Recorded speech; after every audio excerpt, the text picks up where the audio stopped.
Hello again, this is Stephen Dufree of NowEnergetics.com, based on YUEN Method. And it looks like I'm going to have maybe 2 or 3 parts of this Allergies series. I found the other article that I had mentioned in the first part 1. And so what we did in part 1 was kind of this article here, the limits of conventional alternative methods versus YUEN Method. It probably should be worded a little bit differently. And so there's a second one. Let's see if I can get the controls out of the way here. There's a second one that we're going to go over today that I republished, which was the Undiscovered story. We talked about, the allergy symptom is really about finding the weakness, which is usually a story from the past in most cases. So that's what this is talking about, a specific case here, a little bit different detail. Then this third one that I found is still privately published. It's something I wrote some time ago about a particular session where someone had, I think, 2 or 3 allergies and a bunch of other things, but the allergies are kind of at the top, and we can just kind of go through this session. It was kind of an interesting session there. So let's go for the part 2 or part B section of allergies here, the undiscovered story. So this is the second section. And what we talk about is the allergy and the reaction is usually, there's some hidden truth in there for you to discover. And it's important to have a conversation to know a little bit of the background, but not too much. You don't want to have a big long story about it. You just want to know what bothers the person physically, and then we can go into our intuition and kind of try to search out the story. Most importantly, trying to see if the story is from the person or from outside the person. And usually you have to reach back a bit into the ancestors. One thing I didn't talk about in part 1 was kind of, and Dr. Yuen talks about this too, up to probably a certain age, maybe 8 or 10 years old, maybe a little bit into the teens, there's a really big influence from the parents and the ancestors with children. So many times some of the, you kind of don't want to tell them that, but the energy is going to point in the direction sometimes of the parents creating the reaction. So if the parents have some weakness to information in general, if they're hyper vigilant about what they eat and reading labels and things like that, there's going to be, a chance of a sensitivity, an energetic weakness that they pass on to their child. So if they think that some food is going to be some kind of triggering mechanism, that they can give that energy to their child, and they could probably eat it and be fine, but suddenly it triggers something in their child and they say, well, where's that coming from?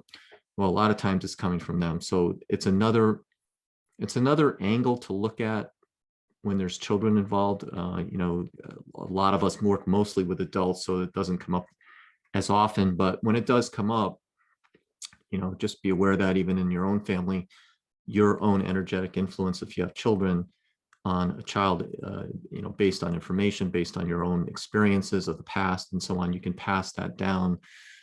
And not quite like a karma or something, but like a negative experience.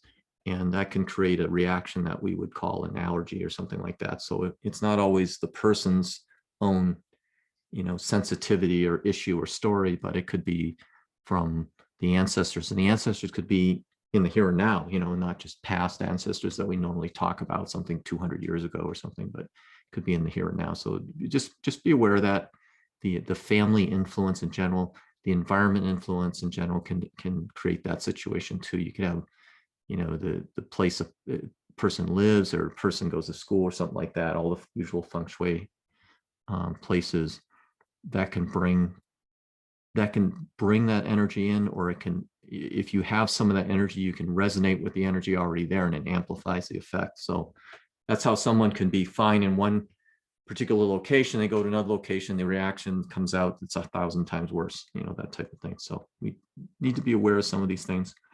So this article goes over a little bit more about stories and looking at the hidden truths and the symptoms that someone might present.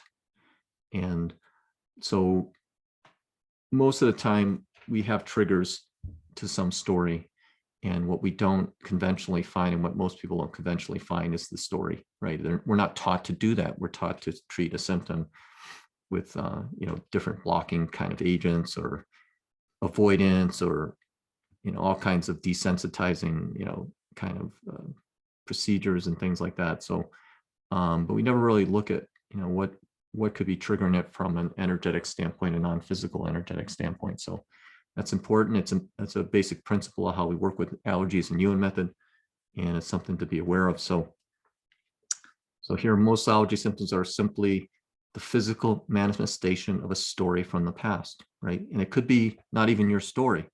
It's not to say it's your story, it's a story, which could be your story, or it could be, in some ancestral chain or something like that. So that's pretty typical for us.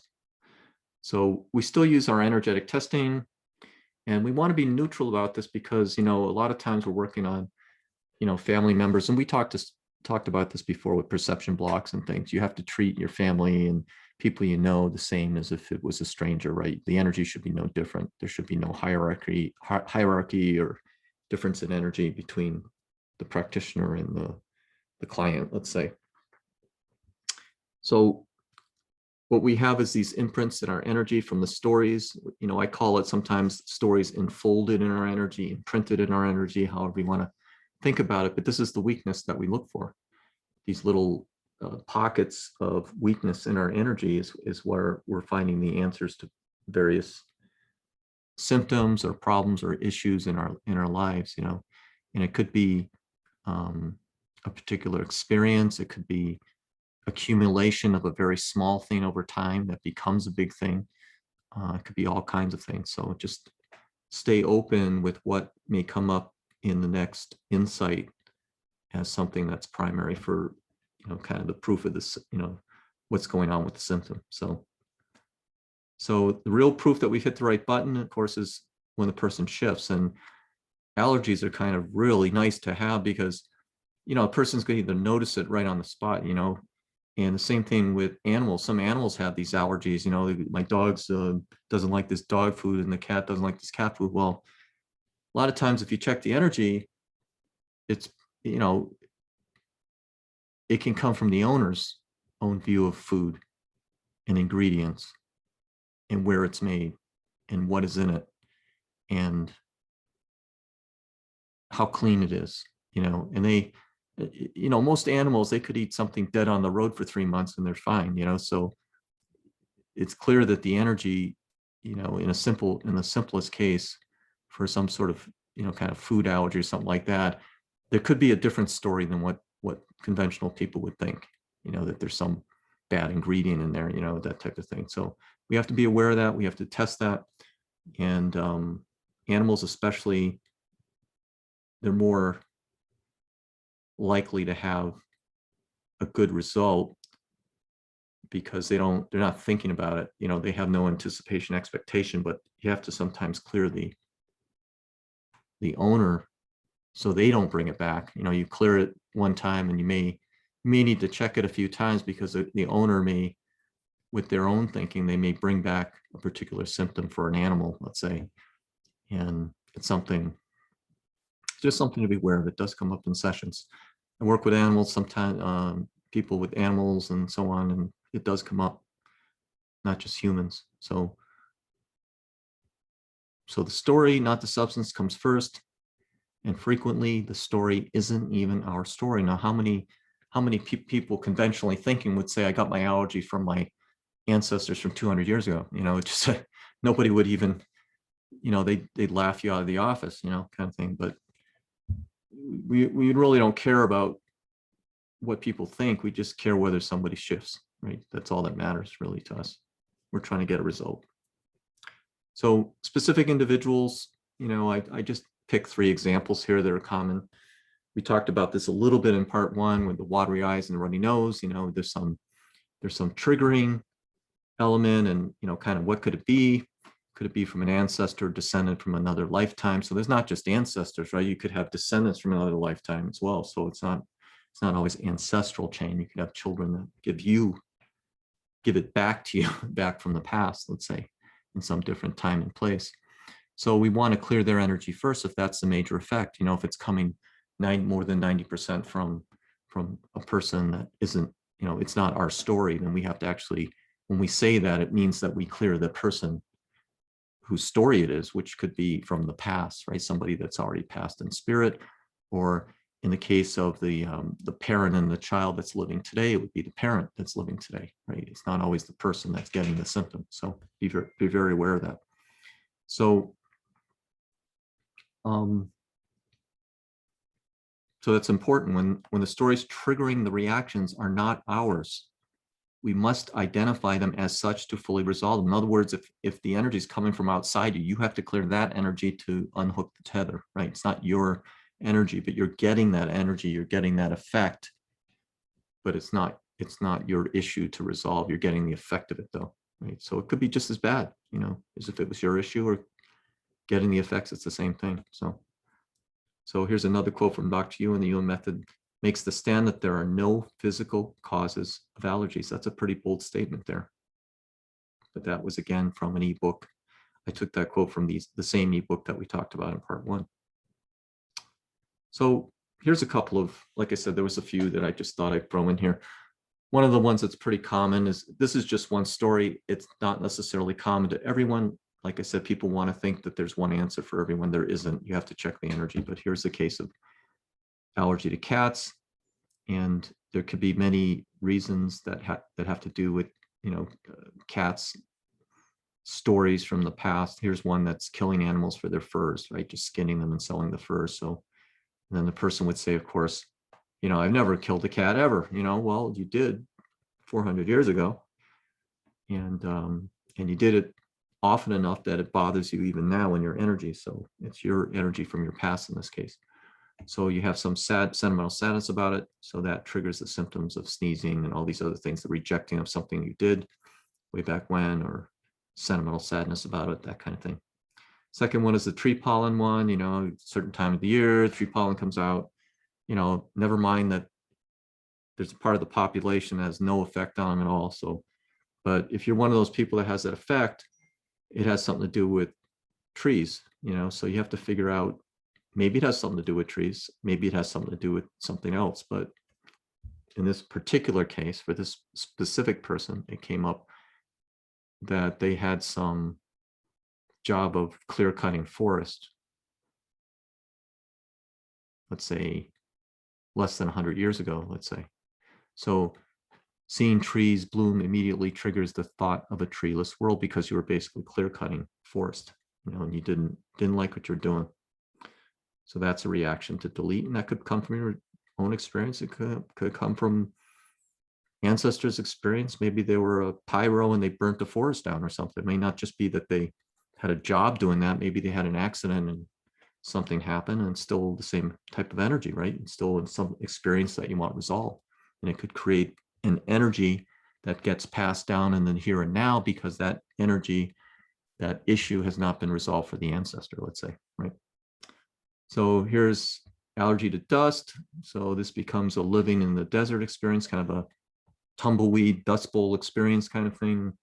Kind of an interesting thing from the past when we learn about our history and kind of the different eras where things weren't as good, you know. So there's an example of a living in the desert experience. So that's what dust triggers for the person. It triggers that experience from the past. Could be your own experience from another life, or it could be an ancestral chain. This is a pretty, you know, typical example that you'll see. Okay, and so here, no, those are just 3 stories. And the good news is, if any of those stories apply to your allergy or your situation, let's say you're reading this for the first time, you read through this story, it's going to strengthen you and delete. You know, it's going to strengthen that story and resolve that story for you. And you should notice a shift. And just like I say here, lucky you. If any one of these stories are your story, you should feel a shift on the spot, right? That's the whole point. So in any case, you know, allergies are really not anything different than anything else we work on in YUEN Method. We're looking for a weakness. In this case, we call it a story, but, you know, they're all stories, really. You know, when you're looking for a weakness, it's always a story, and it's not the story you present, because that story is already strong. So you're looking for the real story. And as you follow the weakness, you piece together the real story. And as you piece together the real story with the energy, you're throwing away your fake story, which, you know, whatever the fake story is that you present that isn't changing your situation, right? So, and we always have to look at, probably some perception blocks. You can hit the button pretty squarely, but the person, if it's, first time, fifth time, whatever, they may still have a lot of perception blocks that need to be cleared. Those perception blocks could be coming from their ancestors. They have certain beliefs about medicine or energy or allergens or something like that. So a lot of the blocks could come, much like the allergy can come from ancestors. You can have perception blocks from ancestors too, things that are blocking you from perceiving something that's already shifted, right? So just be aware of that. Don't give up. If the energy's strong, if you've actually found a weakness and shifted it, just because you can sense the energy shift doesn't mean the person can sense the energy shift. So you have to, check their perception, make sure they can 100% perceive 100% of the time the shift that's already taken place, right? With no blocks, with no reversals. So you don't want someone to be bringing that back with a thought, that type of thing. So when a person feels or notices a shift in their energy on the spot, we know there is truth to the story we uncovered, not the story they brought in, but the story we uncovered in their energy, right? And again, it's not any particular skill we have, because everybody's story could be different. So we don't have any answers, really. The stories and the answers are coming from the client, from the individual that comes to us. And we are just using our best intuitive skills to advise them of what we find in their energy, right? It's not something we do or we know or anything like that. It's not some list we go through. It's the fact that that's what is presented in their energy as a weakness, right? So that's how it works. So this is the end of part 2, I guess, of the section on allergies. And I hope you enjoyed it. And I guess we'll see you on the next video. Thanks for watching.